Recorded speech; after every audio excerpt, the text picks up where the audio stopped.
नारळाचे झाड कल्पवृक्ष म्हणून ओळखले जाते. नारळाचा दैनंदिन जीवनात आपल्याला बऱ्याच प्रकारे उपयोग होतो. कोवळ्या नारळाला शहाळे म्हणतात. यात खोबरे कमी व पाण्याचे प्रमाण जास्त असते. मधुर व चविष्ट असलेले हे पाणी आरोग्याच्या दृष्टीने अत्यंत पोषक असते. थंड, वीर्यवर्धक, तृषाशामक, पित्तशामक असे हे पाणी मूत्रमार्ग स्वच्छ करणारे आहे. कोवळा नारळ पित्त प्रकोप दूर करतो. जून नारळ पित्तकारक, जुलाबावर उपयोगी ठरतो. नारळाचे तेल थंड, पित्तशामक, थंड, कफहारक, केशवर्धक असते. केश तेल म्हणून या तेलाचा उपयोग होतो. नारळाच्या पाण्यात धणे व गूळ घालून प्यायल्याने लघवीचा दाह कमी होतो.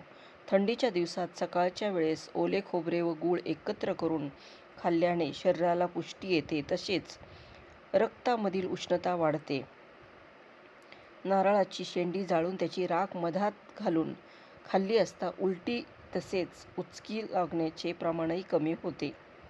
मूत्राशय स्वच्छ ठेवणे, जुलाबांवर गुणकारी वात पित्त प्रकोप, रक्तपित्त दूर करणे हे नारळाचे फायदे असून हृदयरोगावरही तो फायदेशीर ठरतो.